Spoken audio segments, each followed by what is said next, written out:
¡Ay! ¡Entre contadas! ¿Entre contadas? Entre contadas. Entre contadas. Entre contadas. Entre contadas. Entrevistas a narradoras y narradores. Bienvenidos, bienvenidas a este espacio de la Red de Narradoras México llamado Entre Contadas. El día de hoy tenemos un invitado, haremos un enlace desde Colombia hasta México. Vamos a ver cuál será este encuentro que tendremos. Bueno, voy a leer un poco de la semblanza de Julio César González Núñez. Es profesional en el oficio de la narración oral, más conocido como el garlotero. Ya ahorita nos platicará por qué ese nombre. En el transcurso de estos años han sido innumerables los escenarios a nivel regional y nacional en el que ha podido participar, además de las participaciones en importantes festivales a nivel mundial en países como Venezuela, México, Argentina, Cuba, España, Francia, Italia y Panamá recientemente. Es gestor cultural y director artístico de espacios como Encuentro Internacional de Narradores Orales Piedecuesta en Santander, que en 2023 llegó a su versión 11ª, Club de Cuento Comedia de Santander durante 6 años, Circuito Cultural Piedecuesta 5 años, Escuela Artística Rural Casa Palabra 5 años, Sala de Teatro Rural Ismael Enrique Sisa 4 años, narrador oral que cuenta de una manera divertida acontecimientos, anécdotas, mitos, leyendas de la tradición oral santanderiana, rescatando lo hermoso de sus paisajes, sus formas, colores, costumbres y tradiciones. El garlotero es el narrador de esas historias de que ocurren en Santander y que ha logrado llevarlas a la narración oral escénica como parte fundamental del rescate de nuestra memoria histórica. Nuestra misión es poder contribuir a difundir el patrimonio oral de nuestra región y transmitir este saber a través de la oralidad como memoria viva y presente. Son palabras de el garlotero. Y ahora sí, pues bienvenido. Somos familia, yo también soy González. Entonces ya, por ahí, Qué bien, ¿no? Los González son una raza de alga que se ha regado por el mundo, pero originariamente nacen en Santander, más exactamente en Piedecuesta. muy Entonces, tal bien, vez algún antepasado viajó a México y bueno, allá dejó los González también. genial. Oh, qué bien estas historias. Bueno, pues vamos a comenzar. Primero, siempre comenzamos preguntándole al invitado sobre su origen, ¿no? ¿Cómo llegaste al mundo de la narración oral? Si hace cuánto tiempo fue y si tomaste un curso o qué fue lo que hizo que llegaras al mundo de la narración oral. Bueno, fue hace alrededor de 15, 18 años más o menos. Formaba parte de un colectivo de teatro con una obra que se llamaba Leis Pariafe, al revés, el país feria. Y se termina el grupo porque la actriz sale embarazada y en el momento del parto la mamá le dijo, bueno, usted sigue con su vagabundería o se ajuicia y yo le ayudo con esa bebé que va a tener. Entonces ella opta por cambiar su vida y quedamos los tres actores sin hacer nada. Y en algún momento yo había visto a alguien contando historias y me gustaba mucho una historia que él contaba. Entonces yo dije, pues ahí hay que hacer algo unipersonal, ¿sí? Entonces empecé a trabajar y como no tenía la experiencia y los otros compañeros no teníamos la experiencia de la narración, pues opté por generar el cuento eh, y me dediqué a visualizarme con piñatas. Entonces salía una piñata o una fiesta infantil y yo iba y me regalaba, yo no les cobraba nada. Entonces hacía la recreación y hacía el cuento. Y en el cuento, cada vez que lo hacía, le iba poniendo atención en dónde fallaba, en dónde esto, en dónde aquello. Y así se fue construyendo pues la primera historia que con el tiempo maduró porque iniciar de cero es bien difícil. Hice 100 piñatas para lograr madurar la historia. Y ya cuando se hicieron las 100 piñatas, yo dije, no, ya esto ya está listo porque ya entendía que algo que duraba 10 minutos se ha convertido en algo de 40, 50 minutos y que se podía jugar con el público y que el público se le disfrutaba. Entonces ahí entendí que ya el cuento estaba maduro y ya dije, bueno, listo, ya no más piñatas, ahora sí vamos a dedicarnos a montar otro cuento y vamos a empezar a hacer repertorio para poder generar. Pero la experiencia real fue el público. Un niño no te va a decir mentiras si el cuento estuvo, o te va a hablar con hipocresía que, ay, tan bonito el cuento. No, si el niño te dice tan bonito el cuento, es porque realmente le gustó. Y la particularidad es que aquí en Colombia, pues son muy pocos los narradores que cuentan historias para niños, a diferencia de México. Toda la rama de la cuentería nace en universidades, nace en narradores para colegios de secundaria. Entonces, cuando yo inicié, yo dije, no, yo no quiero entrar a chocar, a ser una amenaza más o a convertirme en un problema para los compañeros que yo ya sabía que narraban.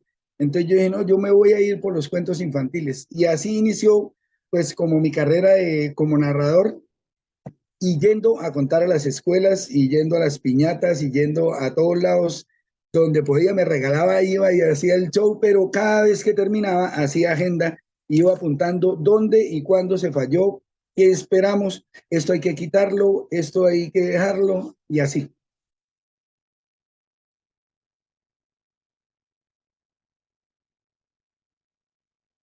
Bueno, entonces así fue como empezaste, la historia de las piñatas se pasó a los cuentos. Y ya supongo que después ya empezaste a cobrar. Sí, claro, después de las 100 yo dije, no, ya aquí ya, entonces, como había dejado buena energía en las últimas piñatas, yo le pongo de las 60 para allá, ya había cogido ritmo, ya tenía todo, entonces ya me empezaron a llamar, entonces yo ya les decía, no, ya no es gratis, vale, un ejemplo, $30, un ejemplo, entonces ya iba yo y hacía la función y ya, entonces tenía 3, 4 dinámicas que eran las especiales para hacer la actividad y yo iba en una hora y hacía la actividad y ya empieza ese dinamismo. Y la lucha fue lograr encontrar las otras historias, porque no sé si le ha pasado a usted, ya que, y es seleccionar un cuento, es todo Sí, y todo escogerlo y que sea ad hoc a la fiesta, ¿no? O bueno, al contexto de que es una fiesta, claro, entonces ya el resto fue empezar a pensar, listo, si a mí me van a pedir, entonces al terminar lo de las funciones infantiles, empieza a salirme, ay, venga, ¿por qué no viene a la tercera edad? Y entonces, bueno, ¿y qué les contamos a los de la tercera edad? Entonces, ahí empieza esa búsqueda y empezamos fue a hacer una pequeña investigación de lo que son las historias, por eso el show se llaman Las cosas que ocurren en mi pueblo, porque es una compilación de entre 30, 35 historias eh, que nos marcaron para poder hablar con un abuelo, con un joven, con un niño, con cualquier persona, con padres de familia, con familias enteras. Entonces, ¿cómo tocamos esas cosas que nos ocurren en el cotidiano y las reflejamos? ¿Cómo hablamos de esos temas donde antiguamente, por ejemplo, no había problema que al gordo le dijeran gordo, al de las gafitas no había problema que se le dijera gafitas, al negro se le decía negro y al flaco se le decía flaco y nadie se molestaba o se asumía de una forma más jovial. Entonces, pues toda esa investigación arrojó lo que es las cosas que ocurren en mi pueblo.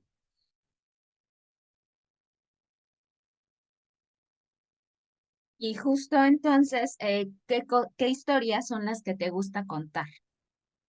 Pues me gusta contar de cuando tenía como 8 años. Es la etapa más vaca entre 8 o 9 años, que es como la parte más bella de la vida, ¿sí? Porque hoy día uno como adulto tiene 50.000 preocupaciones, pero uno cuando era niño no tenía esas preocupaciones. Usted iba y le decía al papá, papá, regáleme para un helado, y si el papá tenía, le regalaba para el helado. Y si no, pues no había lío. Ustedes, ay, listo, salía otra vez y salía uno a jugar. Bueno, nosotros por lo general nunca tuvimos el lujo ni nada de esas cosas porque mi papá era muy trabajador, mi mamá muy trabajadora y todo el tiempo estaban trabajando, pero había muy poco para esos gusticos. Entonces mi papá los domingos nos peinaba, nos arreglaba, nos vestía bien bonito y nos llevaba al parque a ver comer helados. Y uno se sentaba ahí a ver los otros niños.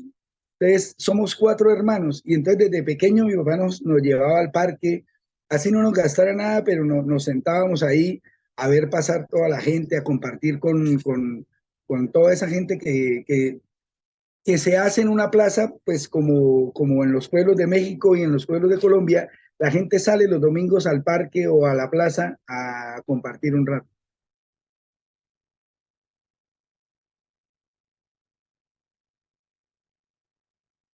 Y entonces, aquí va otra pregunta que me lleva a saber un poco de tu relación o cómo ves la relación de tu niñez con el oficio que ahora tienes de contar historias.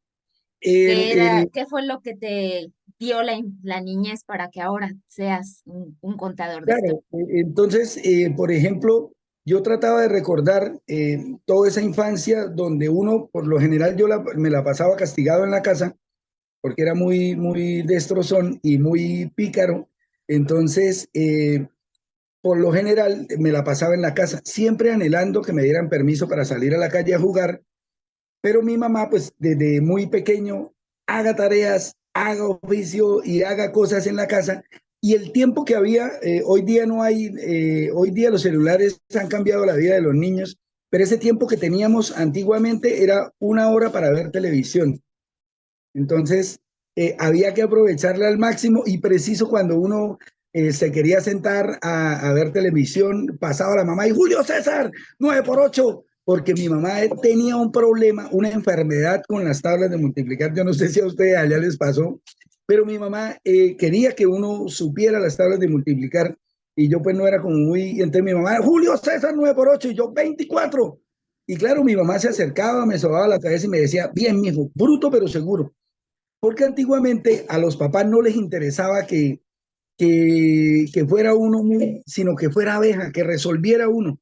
Y más en las condiciones que nosotros crecimos, entonces tocaba ser explosivo y abeja para poder estar todo el tiempo en la est. Y el salir a la calle era retomar esos juegos que se juegan acá en Colombia, que sé que allá igual, no sé si allá se juega Tintín corre, corre, ¿sí? ¿Sí? Ese juego que iba uno caminando, el grupito de amigos, y alguien saca la mano y le pega una puerta y pa, pa, pa, pa, y todos se agarran la cabeza y arranca uno a correr. Y todas esas aventuras, porque siempre había alguien de malas dentro del grupo de amigos. Por ejemplo, en el caso de nosotros, había un muchacho que era todo cachetoncito, todo gordito. Nosotros de cariño le decíamos el gordo. Y un día, por ejemplo, dentro de las cosas que yo cuento es eso, él iba caminando con todos, sacó la mano y le pegó a una puerta y todos lo volteamos a mirar y uy, gordo, y arrancamos nosotros a correr. Nosotros que arrancamos a correr y el gordo fue a hacer lo mismo y se resbaló y se cayó y se pegó un costalazo. Y claro, uno de pequeño, uno piensa que al tocar la puerta se va a abrir y va a salir una mano peluda así de esas como de ultratumba a tratar de agarrarlo a uno y uno tratando de correr lo más rápido para que no lo agarren. Entonces, pero el gordo, dentro de todo lo que hacía, era un gordo de malas, porque todos los gordos son de malas. Y ese día el gordo jugando Tintín corre, corre, tocó en la casa de él. Y la mano que salió fue la mano de la mamá, lo atrapó, lo arrastró, lo entró y le dio una pena porque el gordo era muy de malas. Entonces, todas esas historias, lo que vamos haciendo es hilando cada uno de los juegos que antiguamente jugábamos, ponchados, pelota, yerbis, tuclín, todos los juegos de antaño, los hilamos en una compilación hasta el momento donde llega lo maravilloso de ser niño. Y es cuando uno siente atracción por una niña, ese momento de enamorarse. Entonces hacemos todo un juego con eso del amor, porque hoy día lo mejor que le puede pasar al ser humano es enamorarse. y lo peor que le puede pasar es desenamorarse. Entonces, jugamos todo eso, hablamos acerca de esas pretendientes que yo tenía, pero la niña que realmente me gustaba a mí era la que yo soñaba. Y todo ese juego para poder conquistarla, poderle dar un beso y que a lo último me rompen el corazón porque esa niña de la cual me había enamorado vuela a su ciudad de origen y nunca más volví a saber de ella. Entonces, con el despecho de haber perdido el amor de mi vida, me voy a la casa de mi abuelo que vive a las afueras del municipio de Piedecuesta y que era un campesino que pues no sabía leer porque toda su vida se la pasó trabajando. Entonces, cuando yo llego donde mi abuelo, encuentro que mi abuelo tenía una facilidad con la palabra. Todos los cuentos se los sabía y los que no se sabía se los inventaba. Entonces empieza ese dentro de lo que yo hago en las cosas que ocurren en mi pueblo, empieza ese momento donde en las noches nos sentábamos con mi abuelo a tratar de recordar historias o a tratar de pedirle historias. Entonces viene ahí, hay momentos donde, por ejemplo, el abuelo, yo le digo, no, abuelo, a mí me gustan las fábulas. El abuelo dice, bueno, ¿qué es una fábula? Entonces uno le dice, no, es donde los animales hablan y es... Y el abuelo dice, bueno, yo sé de esas historias y entonces el abuelo cuenta las fábulas de hoy en día. Y ahí también están cuentos de otros animales, también hay muchas historias y también contamos acerca de lo maravilloso que es vivir en el campo. Todo ese momento mágico que tenía mi abuelo, que era dueño de nada, pero que se sentía como un rey en su lugar de donde vivía. Y pues empezar uno a ver eso, transforma la visión para darle protagonismo al abuelo y a la abuela, que toda la vida se dedicaron a trabajar y que después de la decepción amorosa, el abuelo me sentó y me decía, mijo, eso le va a ocurrir muchas veces, no va a ser la primera vez. Entonces, todo ese juego con el abuelo es lo que ocurre en las cosas que ocurren en mi pueblo, donde contamos todo lo que vivimos de niño, pero también contamos esas historias que el abuelo nos contaba. Oye, me encanta. Hablabas de las tablas de multiplicar, sí, yo tenía a mi papá también obsesionado con las tablas de multiplicar, me pegaba por toda la pared las tablas, yo comía y enfrente había un cartelón y así, ¿no? Entonces, sí, tienes razón, son cosas que en la niñez nos pasan, están ahí todo el tiempo presentes, estos primeros amores que a mí me pasó cuando empecé a ir al catecismo y que, ay, no fue en la escuela, fue en otro contexto, pero era esta misma cosquillita de que le gustas, ¿no? Y que, bueno, y quisieras en este momento compartirnos alguna historia, pequeña historia. ¿De cuánto tiempo disponemos? Pues no sé, unos 5 o 10 minutos, más o menos. Bueno, pues yo dentro de lo que hago, hay cuentos cortos, hay cuentos que duran entre 15, 20 minutos y de ahí hacia arriba. Pero siempre trato de hacer un homenaje. Tú como narradora sabes que seleccionar un cuento es lo más difícil que puede haber porque te tienes que leer 100 historias para conseguir una que realmente funcione. Y dentro de esa búsqueda uno va encontrando historias o cuentos que nadie quiere leer porque son muy malos, ¿cierto? Uno dice, uy, no, qué cuento, y lo deja uno ahí. Entonces siempre he tenido esa fijación de poderle hacer un homenaje a esas historias que nadie quiere contar, a esos cuentos que los narradores consideramos malos y que los apartamos.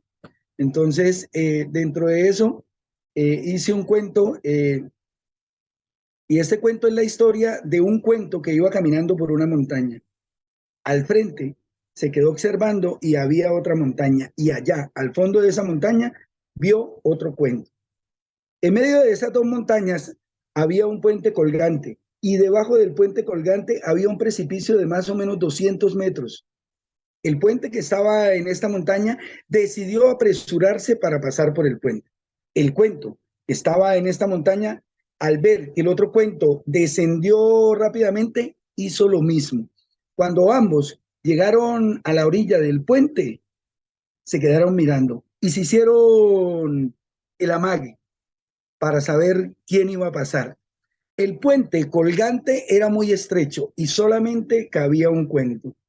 Así que el cuento de este lado se apresuró y empezó a pasar. Y el cuento de este lado también hizo lo mismo, se apresuró y empezó a pasar. Cuando llegaron a todo el centro de aquel puente colgante, el cuento de este lado empezó a forcejear con el cuento de este lado. Y como pudo, el cuento de este lado alzó al otro cuento y utilizando todas las fuerzas que tenía este cuento, lo lanzó al abismo. Y mientras iba cayendo al abismo el cuento de este lado, lo único que pudo decir fue, ¡Uy, qué cuento tan malo!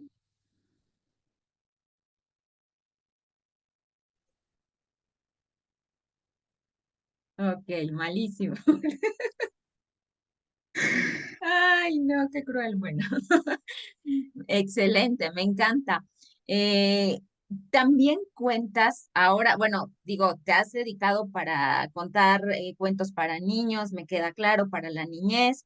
Es el público a lo mejor como en el que iniciaste, a lo mejor con el que más te gusta estar, con el que te sientes más cómodo, pero también has trabajado para adultos. Claro, totalmente. El haber constituido o el haber conformado junto a mi compadre o compañero de narración oral, Andrés Velázquez, conformamos algo que se llama el Club de Cuento Comedia. Y entonces nos dedicamos a ir mirando y ir explorando. Entonces no le colocamos el Club de Comedia porque no somos comediantes. Entonces empezamos a buscar esos momentos donde todo se vuelve dentro de un cuento, lo podemos volver jocoso y lo podemos volver gracioso. Entonces son las mismas historias, lo que pasa es que ya van cargadas para un público adulto sin tener que utilizar la grosería, sin tener que, más bien el doble sentido, el lograr dinamizar la historia para que el público entre en situación, tenerlos ahí cuando de pronto se rompe con un gap para que el público suelte o reaccione a ese momento.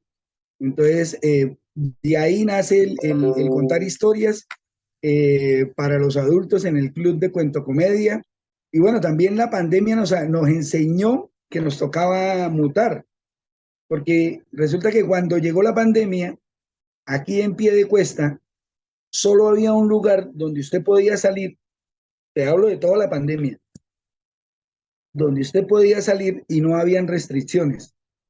En el resto de semana, tú ibas a salir y no se podía. Lo cogían por fuera, lo llevaban preso, bueno, le hacían una multa, no se podía salir.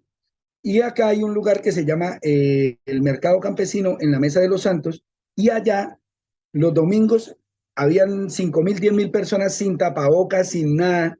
Entonces, fuimos y hablamos con mi compadre y nos dedicamos todos los domingos de 11 de la mañana a 6 de la tarde y contábamos historias. Entonces era un público familiar y ahí hacíamos lo de llenar la nevera. Solo podíamos trabajar un día de 11 de la mañana a 6 de la tarde. Y hacíamos, por ejemplo, yo iniciaba con 10 minutos, mi compañero hacía 25 y ese era el show y se pasaba el sombrero para que la gente diera un aporte voluntario. Entonces, con eso logramos sobrevivir, pero ahí también agarramos un ritmo donde la gente le gusta reír. Entonces, había que generar historias eh, cada vez un poco más cargadas de eso que le llama la atención a la gente. Entonces, los cuentos fueron empezando a mutar y a convertirse en cuentos de cuento comedia.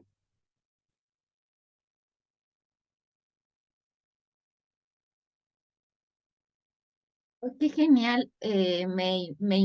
Cuando mencionaste la pandemia, me imaginé que ibas a hablar de lo que en la mayoría de los casos pasó, que fue como la tendencia a irnos a las pantallas, ¿no?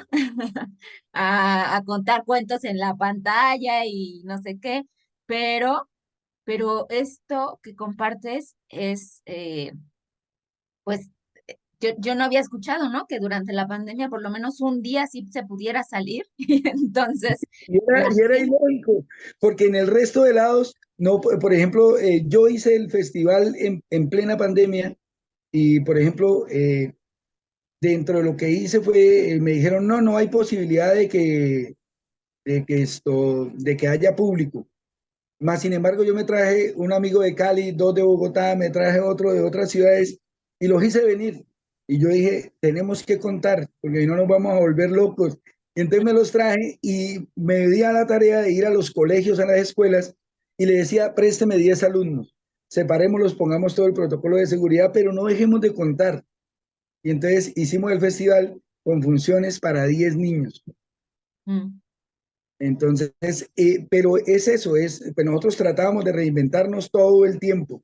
Y dentro de todo lo que hicimos, pues estuvo la complicidad de mi compadre, la complicidad de mi compañera de vida, que siempre nos alentó, que siempre estábamos pensando cómo no sufrir tanto con todo lo que fue la pandemia, porque mucha gente se enfermó, mucha gente no tenía que comer, muchos compañeros intentaron suicidarse, muchos compañeros perdieron su rumbo de vida, porque al sacarte de la zona de confort, eh, entras en un estado psicológico diferente. Entonces, lo que nosotros hicimos fue llenarnos de ganas y empezar a buscar posibilidades que todo el mundo nos decía que no, pero que se podían hacer, pero que se podían hacer. Y la muestra, duramos mucho tiempo yendo arriba a la Mesa de los Santos a contar solamente los domingos.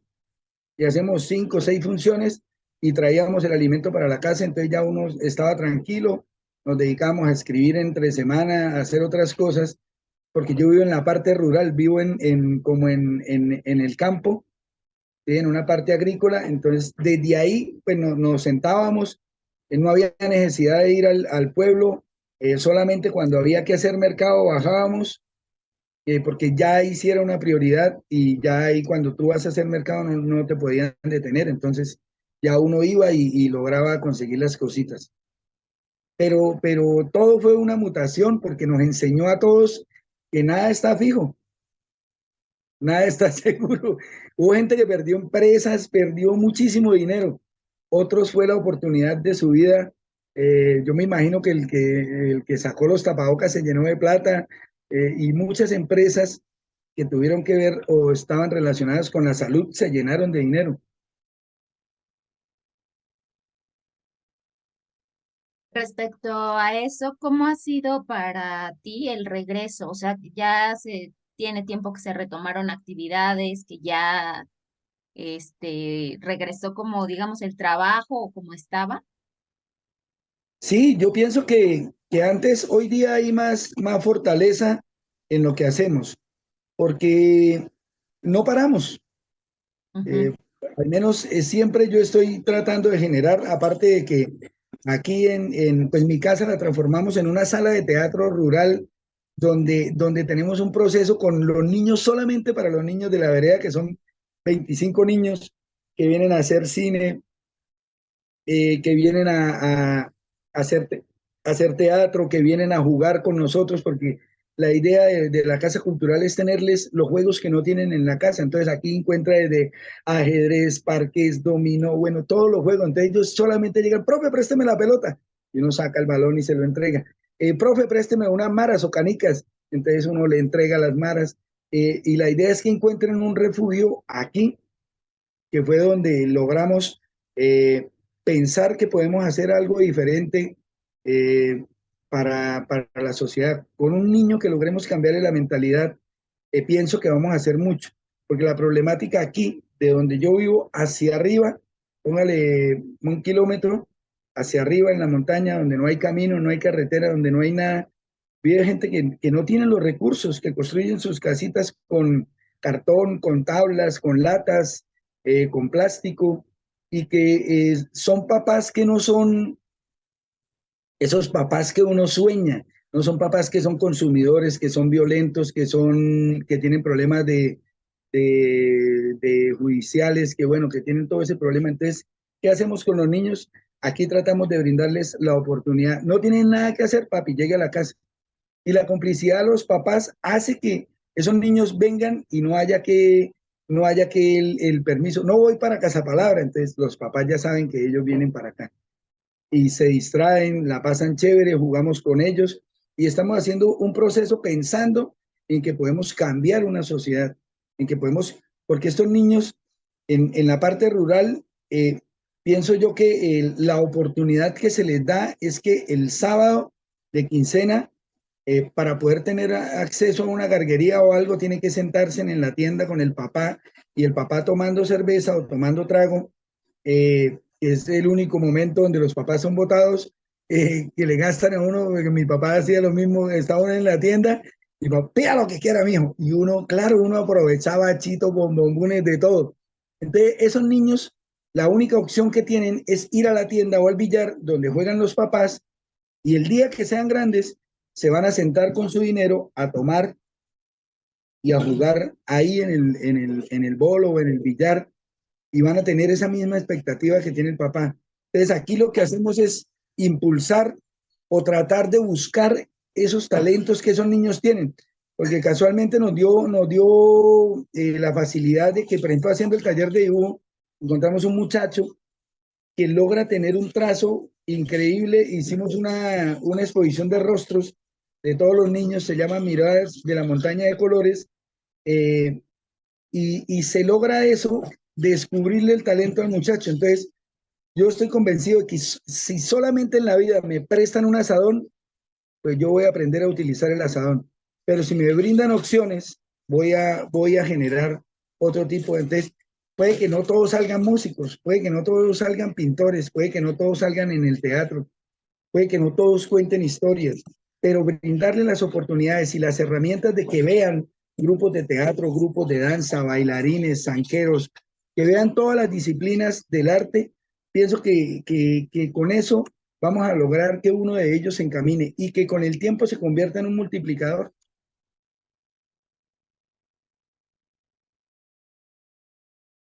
Claro que importante lo que nos compartes y eso, mira, una pregunta justo iba a ser que nos dijeras o nos compartieras con más detalle cómo es Santander y ya nos estás diciendo qué es lo que hay también, ¿no?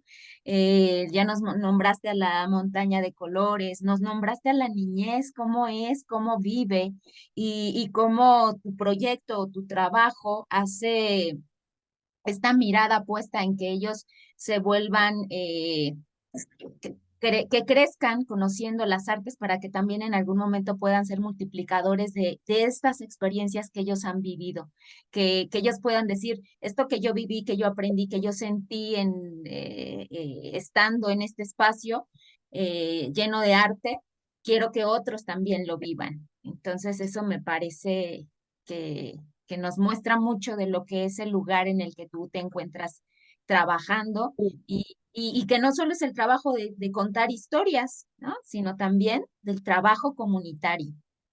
Es ese componente. Bueno, Santander es un departamento como Hidalgo, lo que pasa es que es un poco más montañoso, porque estamos en el centro de la cordillera, entonces es muy montañoso. Aquí tú puedes encontrar el punto más frío de Colombia, como puedes encontrar el punto más caliente de Colombia, o sea, en grados de temperatura, pero es muy rico en esa variedad o en esa flora y fauna que se tiene a nivel del territorio santanderiano. Eh, Dentro de lo que hemos logrado hacer acá, hay una huerta para que los niños aprendan a querer, a cultivar un tomate, a cultivar un pimentón, a hacer todo ese proceso de ser útiles, de aprender. Logramos también hacer una cancha en un espacio, son 70 metros cuadrados, pero los niños, no había escenario deportivo, entonces logramos también generar eso, pensando en que esos niños, puede que alguien sea futbolista, entonces se hacen 4 campeonatos al año, y el trofeo es de risa porque yo consigo un patrocinador que me regale 6 helados y ese es el campeón, el que se come el helado, el que se come el helado, y tratamos de que sea muy pedagógico. Si tú agredes al compañero, como solo juegan 3 niños en la cancha y uno tapa, entonces realmente hay 4 en el terreno de juego contra 4. Si tú agredes a tu compañero, te sales y vas a dejar solo a tu equipo durante 1 minuto hasta que entiendas que no te puedes sofocar, que no te puedes sulfurar y no puedes agredir al otro compañero. Entonces, ese salirse del campo de juego nos da una herramienta para que el niño reflexione. Nos da una herramienta donde podemos que el niño entienda la verdadera esencia del juego, que es estar, participar, competir, pero hasta ahí. No apasionarse y no llenarse de como hoy día lo hacen los hinchas de los equipos grandes de aquí que se matan entre ellos por el tono de la camiseta y esas cosas. No todos jugamos, para jugar se necesitan 2. Entonces hay que enseñar, todo eso nos hemos dedicado a hacer ese proceso de formación con esos niños. Creo que ha cambiado mi vida totalmente. No tengo hijos, pero Dios puso a esos niños ahí y le echamos ganas todos los días a que se den las actividades, que se logre hacer, porque gestionamos no aquí con la comunidad, aquí a la comunidad no se le pide nada. Yo busco amigos, gente que vive o vivió en Piedecuesta, que tiene su familia en Piedecuesta, pero que hoy día están en Estados Unidos, en España, en Australia, en todos los lugares del mundo donde hay un piedecuestano. Yo le escribo y le digo, necesito, por favor, hoy vamos a tener cine, regáleme lo de la crispeta, regáleme lo del aceite, regáleme lo de los vasos, regáleme lo del refresco, para poderles dignificar ese momento a los niños. Entonces, esa es la forma de financiación. Aquí no nos ayuda ningún ente gubernamental, no nos ayuda la. Entonces, ustedes no reciben ningún apoyo de partido político, Nada. gobierno. Y hoy día estamos en elecciones son el 30 de octubre y muchos, por ejemplo, en Piedecuesta hay 17 curules para ser concejal, ¿sí? El puesto de alcalde, pero hoy día hay 500 candidatos por esas 17 plazas. Entonces, mucha gente quiere venir a visitar la sala de teatro rural o venir a visitar Casa Palabra para tomarse la foto regalando un perro, regalando un pan o regalando unos chitos o regalando un bombombún. Y entonces yo les digo, no, vea, si usted quiere venir a conocer un poco de esto, véngase un domingo, que todos los domingos hacemos cine o videojuegos con los niños, véngase, yo le gasto las crispetas, yo le gasto el refresco y primero siéntese y mire, traiga a su familia, porque usted tiene comodidades, estos niños no tienen comodidades, no tienen celular y logran desarrollar su vida tranquila. Entonces, cuando usted trae a su hijo que está metido dentro del cuento del celular, pienso que ese estallido de ver que un niño puede pasar 3, 4 horas o 2 horas sin un celular y dedicados a jugar. Ayer estaba dentro de lo que estamos haciendo, los niños me pidieron unas cartas. Y es eso, es la imaginación. Entonces los niños empezaron a construir y se armaron el video de construir el castillo de cartas y quién era el que lo hacía más grande. Entonces yo les dije, listo, el otro domingo o el otro sábado vamos a hacer el campeonato de castillos de cartas y vamos a buscar el premio y vamos a premiar al que logre trabajar en equipo. Vamos a hacerlo de a 2 personas o de a un niño, categoría individual o por pareja, y vamos a darle premio para que incentivarles eso. O sea, cómo se entretiene un niño haciendo un castillo con unas cartas y uno dice, realmente estamos muy mal enseñados, porque el papá hoy día coge el celular y le dice, tome papito, para que no moleste, para que se quede quieto. Y realmente no lo estamos ayudando mucho, porque el niño no tiene conciencia de lo que está viendo, pienso yo, ¿sí? Y dentro de un teléfono hay demasiada información. Si usted mira TikTok, hay cosas para adultos, hay cosas para jóvenes, hay cosas para niños, y no toda la información es clasificada. Y entonces, ese mal que le estamos haciendo a los niños, pues yo creo que es bastante grande y afortunadamente Aquí los niños, pues por la pobreza no tienen ese medio electrónico para poder transformarse. Entonces jugamos como se jugaba antes, con la imaginación. ¿Y no ha salido por ahí algún niño o niña cuentero o cuentera? No he querido hacer formación porque muy fácil sería, yo dije, no, pues la idea de volver los cuenteros a todos, no. Me he dedicado a traer obras de teatro, circo, danza, música, bueno, de todo para que ellos miren ese mar de posibilidades. Ahorita estamos a punto de iniciar una obra de títeres con ellos, donde la idea bueno, no tengo ahorita aquí a la mano el muñeco, donde la idea es utilizar el material, es un material reciclable y donde vamos a volver que los niños sean los que manipulen esa basura para convertirla en un títere que ellos van a ser como personaje dentro de la obra. La idea es montar un cuento de Navidad y estamos trabajando ahí en eso. La idea es enseñarle a la gente que puede venir aquí a observar a unos niños soñando y queriendo hacer. Entonces, esa es como la meta y bueno, los chinos encantados porque cada cosa que usted les saca, esos niños son una esponja. Dentro de las cosas yo me quedo asombrado porque acá hay un grupo de zanqueros que son muy buenos, son muy reconocidos y van a participar ahorita al festival bueno, un festival para la parte baja de Colombia y son demasiado buenos. Y el training de ellos suben un cerro que es de peregrinación aquí. Entonces el training de ellos es subir ese cerro. Estos niños, los de aquí, con 8 con 10 con 12 años, suben esta montaña como si nada. Entonces muchas veces yo le digo a los compañeros, yo le digo, no, tienen que ir a hacer training allá para que vean esos niños esa forma de hacer las cosas.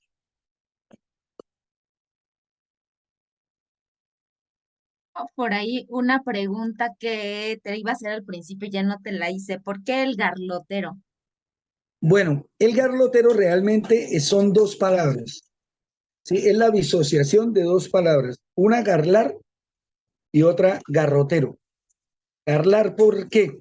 Porque aquí, me imagino que en México hubo mucha visita de personal extranjero y aquí llegaba el italiano y llegaba el alemán a montar empresas y el italiano dentro de lo que hacía era parlare, parlare, y el campesino santandereano no es como muy abeja, y lo máximo que llegó a acercarse fue garlare, que con el tiempo se convirtió en un vulgarismo regionalismo y se quedó garlar, el que habla, ¿sí? Y garrotero porque resulta que nosotros éramos una colonia del municipio de Girón y se extendió tanto los cultivos que esa población se fue alejando y se fue alejando y ya los domingos no iban a la Basílica Menor a misa en Girón porque quedaba muy lejos, entonces los campesinos decidieron hablar con un cura y hacer una pequeña parroquia para que el cura viniera a darles la misa ahí en los cultivos.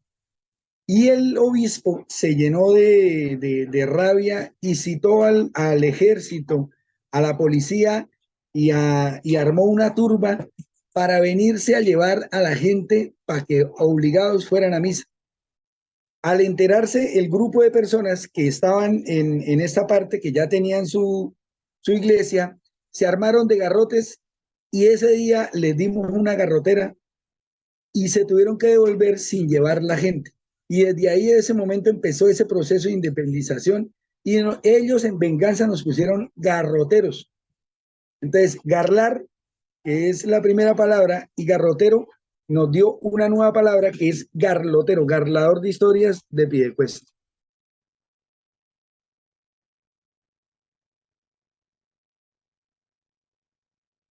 Sabía que tenía que tener su historia.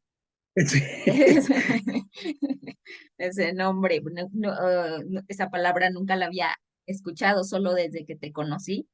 Entonces dije, sí, tenemos que saber que nos comparta.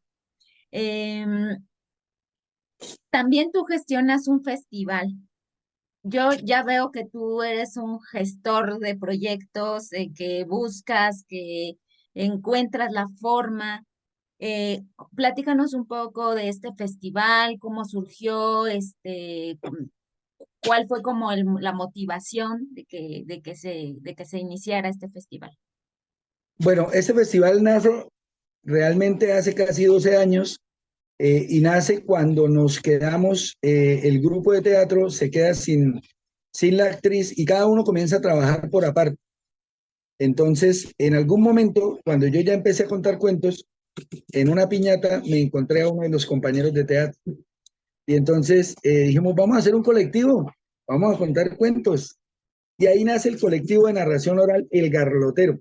Éramos 3 cuenteros, a los 4 años se murió un compañero, en el cuarto festival se nos terminó el festival y a la semana se murió, tuvo una pequeña complicación respiratoria y tuvo un paro fulminante. Entonces, pero cuando estábamos en el inicio, nosotros pensamos en un lugar para ir a contar. Entonces, inicia el colectivo contando en un bar donde nosotros dijimos, bueno, aquí tenemos el espacio, era el bar de un amigo, nosotros dijimos eso. Y un día se quedaron mis compañeros hablando en el café, pensando qué íbamos a hacer para la siguiente función, y yo decidí irme para la UIS en Bucaramanga. La UIS es la Universidad Industrial de Santander, pero ahí tienen un mega espacio súper espectacular donde es la meca de la cuentería santanderiana. Y yo me fui para allá porque había escuchado que iba a haber un festival de cuenteros. Y me fui sin conocer a nadie, o los tenía referenciados, pero nunca había compartido palabras con ellos. Y cuando terminó uno de los compañeros, que hoy día es mi compadre, yo lo llamé y le dije, manito, venga. Y él me dijo, cuénteme, ¿qué pasó? Entonces yo le dije, mano, yo quiero que usted me regale una función. Y él se quedó mirándome así como, uy, este man que fumó, que se bebió. Eh, y estando en eso, llegó otro compañero. Entonces yo le dije, sí, mano, mire, yo quiero, somos de Piedecuesta, queremos iniciar un festival y quiero que usted me apoye. No hay plata, no hay nada, pero quiero que me regale un momentico, así sea media hora. Y él me dijo, listo, hágale, tal día nos vemos, que era el día de que habíamos pactado para el festival. Logramos conseguir recursos vendiendo funciones en los colegios, que hicimos los 3, y nos fuimos a hacerlas, conseguimos un dinero y a cada uno de ese día se le dio más o menos alrededor de $15. Porque el que yo le había pedido el favor llevó al amigo que llegó ahí de Sapo a poner cuidado y ese llevó otro. Entonces fueron 3 cuenteros de la élite bumanguesa y llegaron y entonces pues el que iba invitado llegó y contó y el otro dijo, venga, yo tengo ganas de contar y se subió y contó y el otro también contó. Entonces ahí nace el primer festival y dijimos, sí se puede hacer y no se requiere recursos. Yo trato de que muchas de las acciones que se realizan se hagan con recursos autogestionados. Entonces empezamos a vincular a la empresa privada. Gracias a Dios gozo de buenos amigos. Entonces el que tiene la carpintería, yo voy y le digo, venga, regálenos desayunos para 6 personas, regáleme desayunos para 8, o regáleme los almuerzos, o regáleme una cena, así.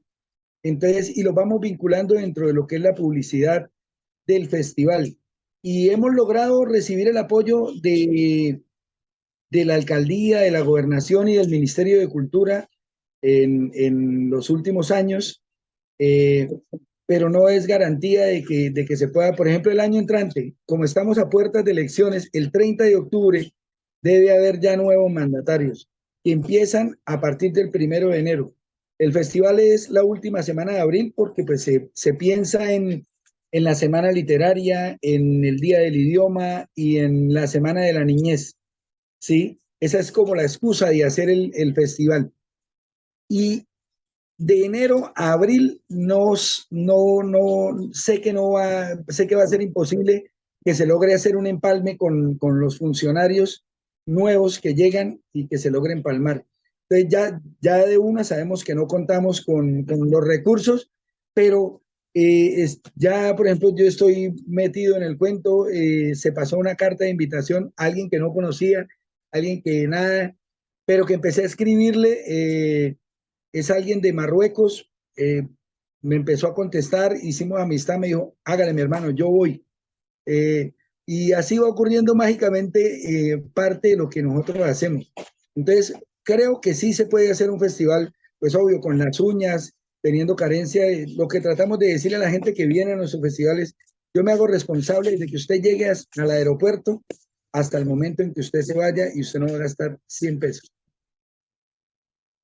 Entonces, es una forma de poder también nosotros, porque a veces no se cuentan con los recursos y nos dan, yo a los patrocinadores les digo, no me dé plata, no me dé dinero, dígame dónde puedo ir a almorzar, dónde puedo ir a cenar, dónde puedo ir a esto, o présteme un carro durante un día para poder llevar a los narradores de diferentes lugares a las funciones, y esa es la gestión, ¿sí? Igual dentro de todo lo que soñamos, siempre pensamos que se puede hacer.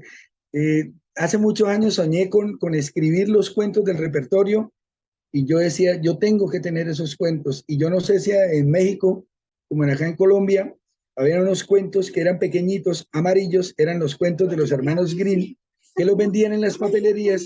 Y yo con esa idea, yo dije, no, yo tengo que hacer, y logré generar estos cuentos que son parte de mi repertorio. Entonces, por ejemplo, acá está La Rana Encantada, son cuentos ilustrados para niños, y la idea es que siempre que cuento las historias, llevo estos libritos y trato de, cuando se puede los regalo, cuando se puede los vendo, pero con el compromiso que el niño que los compre o la persona que compre, cuando lo compre un adulto, le digo, cuando se lo termine de leer, regáleselo a un niño. Y si es el niño el que lo logra comprar o se lo logramos regalar, cuando él ve la presentación en vivo, es muy fácil que llegue él y tenga el compromiso de ir a leérselo a su papá. Entonces, ese es el compromiso. Yo le digo, yo te regalo el libro, pero tú por la noche se lo vas a leer a tu papá, porque su papá no le lee historia. Entonces, hay que acostumbrarlo a que le lea historia. Y entonces, ese es el juego con estos libros, que casi que es muy difícil lograr que se consigan los recursos para hacerlo, pero que se hizo. Y que en diciembre del año pasado logramos sacar estos 3 ejemplares, 3 cuentos diferentes. Uno se llama Piochu, no sé si ahí puedes ver. Es la historia de un pollito desobediente. Este es el de una rana encantada. Ahí está. Sí. Y este es una de las fábulas de esos cuentos que te decía de los animales que hablan, y eso contada en la versión de mi abuelo.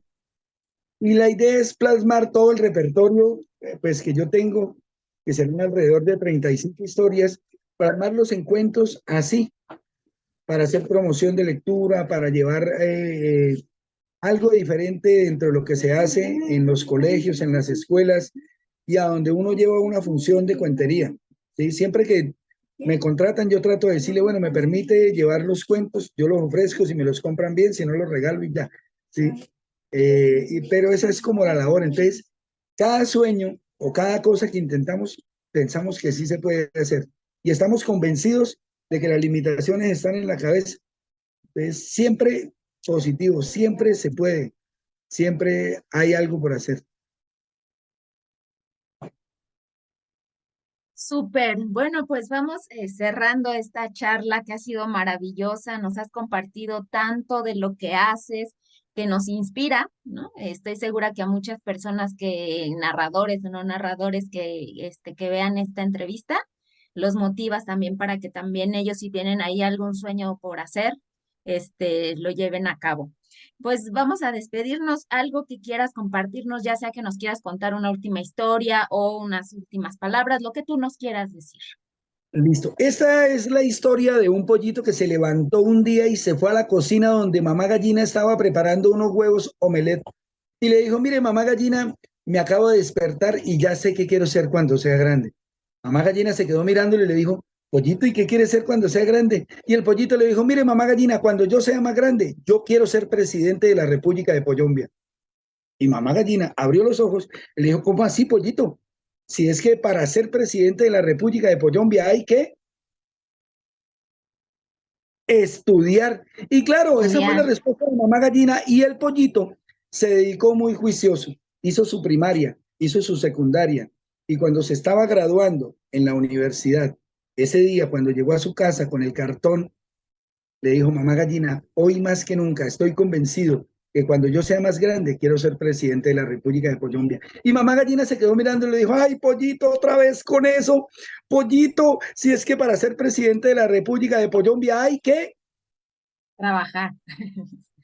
no, hay que hacer carrera política. Y el pollito se puso muy juicioso, fue concejal, fue alcalde, fue gobernador, y llegó el momento tan esperado, ese momento de lanzarse a la presidencia de la República de Colombia.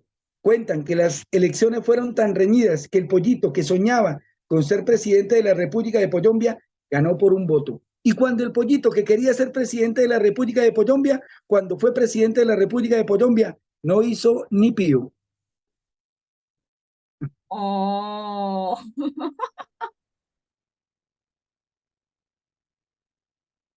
qué